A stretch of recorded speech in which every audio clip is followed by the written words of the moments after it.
성경은 위치에 대해서 말씀하는 종교입니다. 시편 1편의 말씀처럼 우리가 제 위치에만 앉고 서고 행하면 저절로 잘 작동하도록 만들어졌기 때문입니다. 욥기 이는 그가 땅 끝까지 감찰하시며 온 천하를 살피시며 바람의 무게를 정하시며 물의 분량을 정하시며 비 내리는 법칙을 정하시고 비구름의 길과 우레의 법칙을 만드셨습니다. 하나님이 만물을 만드시기 전 먼저 법칙을 만드셨습니다. 당연하겠지요. 법칙을 만들고 물질을 만드셨겠지요. 물질을 향해서는 법칙이라고 하지만 생명을 향해서는 위치라고 합니다. 생명은 하나님과 바른 관계, 즉 바른 위치에 있을 때 가장 풍성한 삶을 살 수 있도록 지어졌다는 뜻입니다. 그래서 백상어는 남아프리카와 호주를 왔다 갔다 하는 것입니다. 창조주가 그렇게 법칙하셨기에요. 하나님은 특별히 인간에 관한 법칙을 성경에 게시해 놓으셨는데 그걸 바로 율법이라고 부릅니다. 즉 어찌 보면 인간보다 먼저 세워진 것이 율법이라고 할 것입니다. 그런데 개신교인들의 안타까운 점이 바로 이 율법을 구약과 더불어 너무 쉽게 대한다는 것입니다. 구약은 예수님을 목적으로 하고 있는 책, 그러니 예수님 오셨으니까 이제 구약은 끝났다. 율법은 사람에게 죄를 깨닫게 하는 것이 목적이니 내가 죄인임을 인정하고 예수님 믿으면 끝? 이렇게만 생각합니다. 그것만은 아닌데 구약, 율법 중 대표적인 것을 봅시다. 신명기 6장. 너는 마음을 다하고 뜻을 다하고 힘을 다하여 내 하나님 여호와를 사랑하라. 오늘 내가 내게 명하는 이 말씀을 너는 마음에 새기고 내 자녀에게 부지런히 가르치며 집에 앉았을 때든지 길을 갈 때든지 누워있을 때든지 일어날 때든지 이 말씀을 강론할 것이며 이스라엘 백성은 이 말씀에 자기 민족의 운명을 걸었습니다. 그 예가 있습니다. 70년 예루살렘이 로마군에 포위되어 진퇴양난에 빠졌을 때 한 유대인 랍비가 로마 장교와 협상을 벌였습니다. 너희가 이겼을 때 예루살렘을 다 유린해도 좋으나 딱 한 군데만은 놔달라고. 그래서 로마 장교는 당연히 성전을 말할 줄 알았는데 의외의 답이 나왔습니다. 바로 도서관이었습니다. 도서관만큼은 불태우지 말아달라고 하였습니다. 왜? 그 책 가지고 다시 학교 지어 후세를 교육하기 위해서. 이게 유대인입니다. 유대인은 신명기 6장 말씀에 명운을 걸었습니다. 제가 이스라엘에 관한 세미나를 다 가봤는데 100% 자녀를 제자 삼는 것에 관한 것이었습니다. 노하우가 대단합니다. 그런데 우리 개신교회는 이 말씀을 너무 소홀하게 대접하였습니다. 신약에 충실하였습니다. 그래서 선교는 잘 이루어졌지만 정작 어느 나라에서도 200년 이상 버틴 적이 없습니다. 지혜롭고 탁월한 자가 우리 기독교에서는 별로 나오지 않았습니다. 왜일까요? 바로 율법과 구약을 무시해서입니다. 이 세상은 장차 불타 없어질 곳이라고만 배우니 이 세상을 탁월케 할 사람이 나올 리 만무하지요. 일단 정리하지요. 성경은 위치를 굉장히 중요하게 말씀합니다.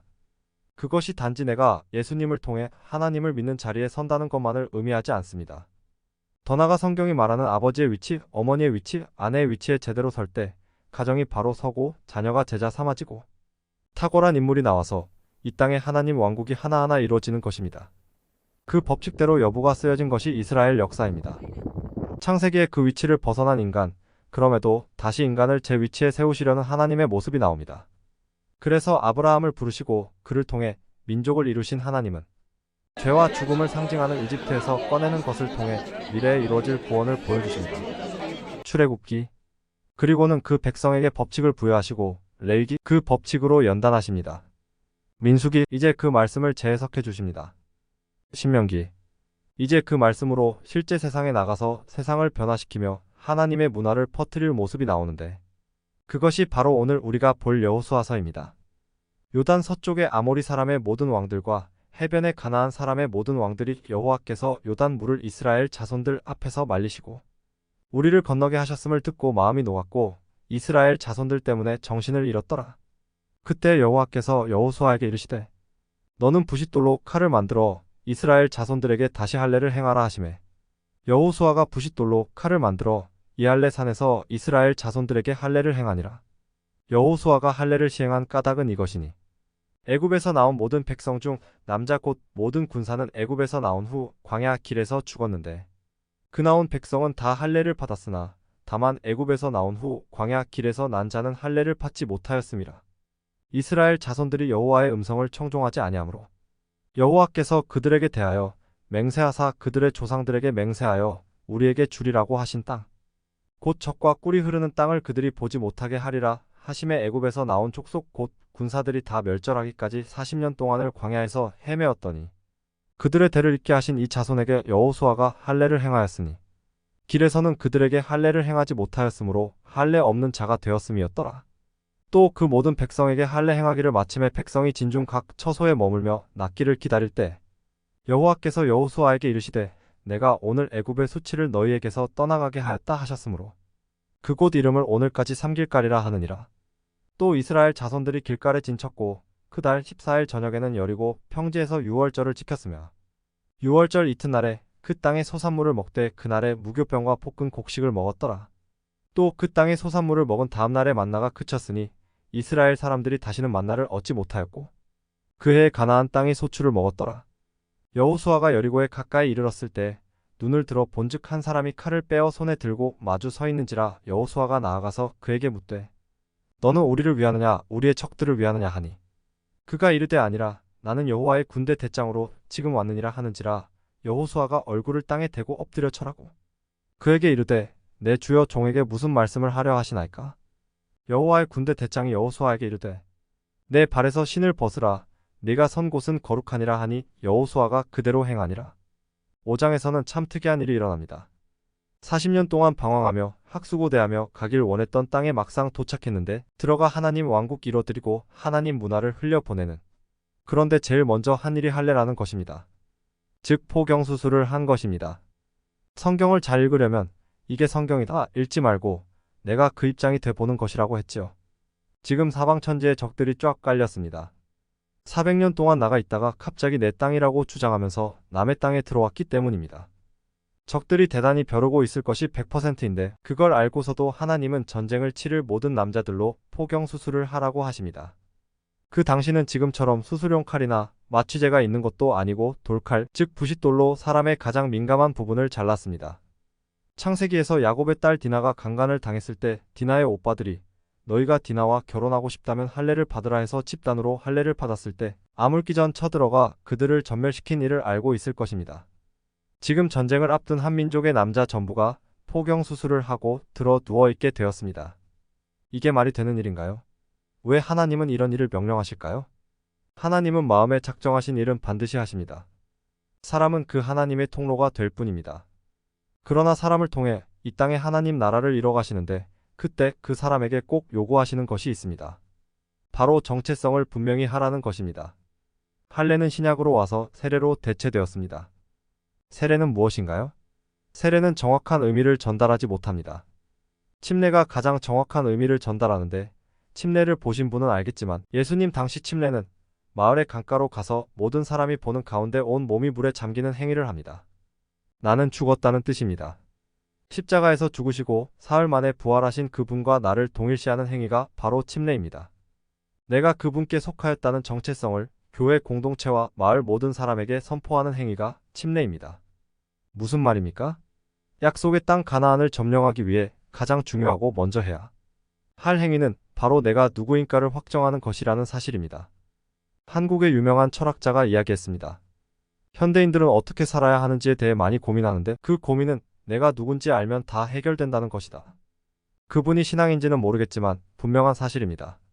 내가 왜 흔들리고 갈등하는가? 내가 누군지 몰라서 그런 것입니다. 한 나라의 왕의 아들 보고 너 왜 이렇게 개판으로 사니? 이럴 필요 없지요. 너는 장차 이 나라를 유업으로 이을 자야. 한마디면 아들의 삶이 바뀝니다. 아무하고나 어울리지 않을 테고 말도 그놈 있게 할 것입니다. 마찬가지입니다. 이순신? 그건 내 이름입니다. 목사? 그건 내 직위입니다. 나는 누구입니까? 그건 나 혹 내 동료가 말해줄 수 있는 것이 아닙니다. 나를 창조하고 영원 전부터 계획을 가지고 이 땅에 보내신 창조주만이 말해줄 수 있는 것입니다. 나는 하나님의 형상으로 지음받은 피조물이다. 나는 그 하나님의 보내신 자와 십자가에서 맞바꿔진 값으로 산 아들이다. 이게 진짜 나입니다. 왜입니까? 영원하기 때문에. 하나님이 말씀하셨기 때문에. 기독교는 복잡한 종교가 아닙니다. 내가 누구인지, 내 가치가 얼마인지, 내가 무엇을 위해 살아야 하는지, 내 안전은 어디에서 나오는지에 대해 답을 주는 가치관입니다. 우리는 그 답을 십자가에서 찾습니다. 그중 제일 중요한 것이 바로 내가 누구인지입니다. 이 세상을 말씀으로 창조하신 하나님께서 다시 한번 창조하시기 위해 이제 더 큰 대가를 지불하며 아들의 피값까지 지불하시면서 새롭게 창조하신 새로운 피조물이 바로 우리입니다. 온 우주를 창조하신 하나님 앞에서 우리는 그 큰 우주의 점도 안 되는 크기를 가졌습니다. 길에 가다가 개미를 어쩌다 밟았다고 그 개미가 불쌍하다고 울겠습니까?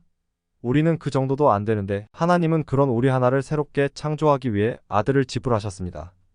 평생 죄나 짓고 걱정, 근심, 불안, 염려, 정욕, 저주에 갇혀 부모를 원망하고 자신을 원망하며 살다 지옥 갈 수밖에 없는 우리에게 하나님은 그게 네 참 모습이 아니야. 너는 내 거야. 너는 나 없이 살 수 없어.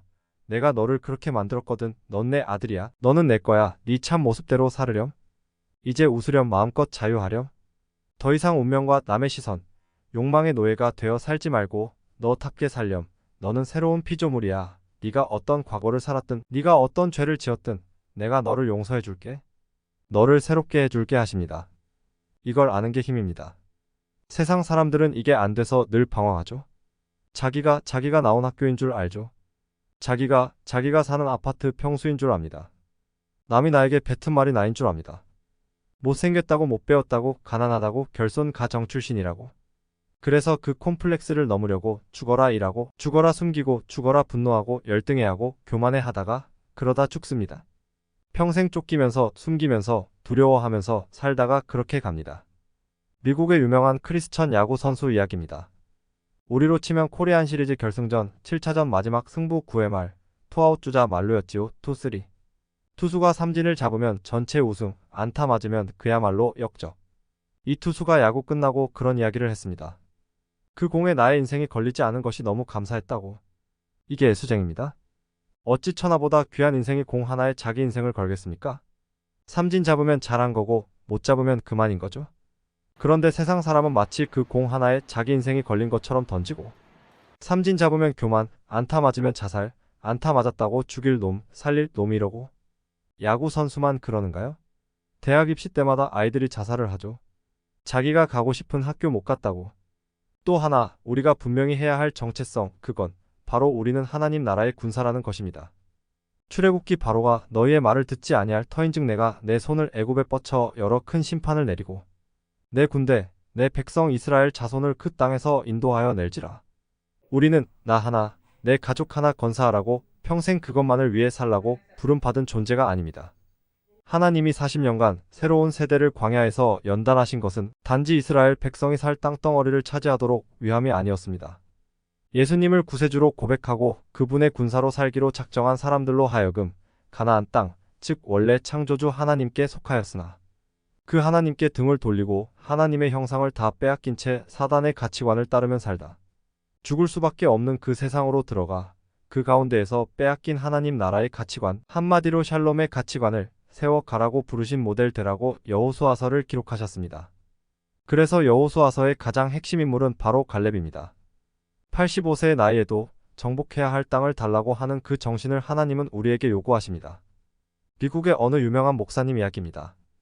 이분이 유명한 사경회 집회를 인도하셨는데 우리의 상상을 완전히 빗나가는 설교를 하셨어요. 여러분도 어렸을 때 집회를 다녀보신 분들 알 것입니다.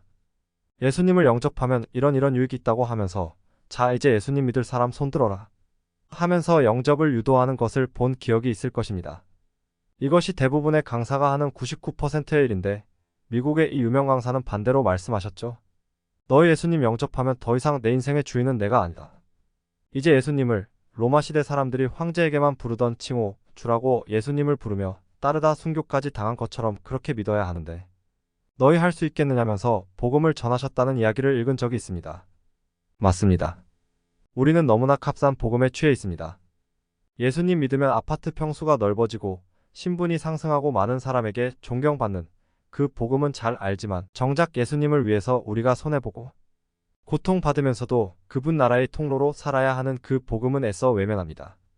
그분을 통해서 얻는 유익에는 귀를 열면서도 그분 때문에 받아야 할 손해와 수고에 대해서는 애써 외면합니다. 그저 나 하나, 내 가족을 위한 복음은 듣고 싶어 하지만 하나님 나라 어쩌고 저쩌고 하는 복음은 듣지도 않습니다. 그럴 수밖에 없습니다. 교회가 주변에 널렸는데 듣고 싶은 말을 해주는 곳에 가지, 들어야 하는 설교를 하는 곳에는 가지 않습니다. 그래서 값싼 복음, 반쪽짜리 복음이라는 것입니다. 분명한 것은 하나님 말씀은 분명 예수님을 영접할 때 이루 말할 수 없는 유익에 대해서도 말씀하시지만 또 하나 예수님을 영접할 때 우리가 하나님 나라의 군사로 부르심을 받았다는 것에 대해서도 말씀하신다는 것입니다. 그래서 하나님의 말씀은 편식하면 안 됩니다. 골고루 처음부터 끝까지 읽어야 하는 것입니다. 만일 우리 한 사람이 구원받는 것이 성경의 주제라면 성경은 신명기에서 끝나야 할 것입니다. 그러나 분명 신명기 다음에 여호수아서가 있습니다. 여호수아 그날에 여호와께서 말씀하신 이 산지를 지금 내게 주소서 당신도 그 날에 들으셨거니와 그곳에는 아낙 사람이 있고 그 성읍들은 크고 견고할지라도 여호와께서 나와 함께 하시면 내가 여호와께서 말씀하신 대로 그들을 쫓아내리이다 하니 여호수아가 여분네의 아들 갈렙을 위하여 축복하고 헤브론을 그에게 주어 기업을 삼게 하매 세상 사람들 얼마나 불쌍한가요? 남의 한마디에 울고 불고 직장 상사에게 내 인생이 달린 것처럼 비굴하게 온갖 편법으로 살고 승진에 외모에 학벌에 목숨을 겁니다. 그 속에 들어가 사랑으로 이겨드립시다. 저 불쌍한 사람과 똑같은 수준으로 살지 말고 섬기고 사랑합시다. 이것이 가나안 정복입니다.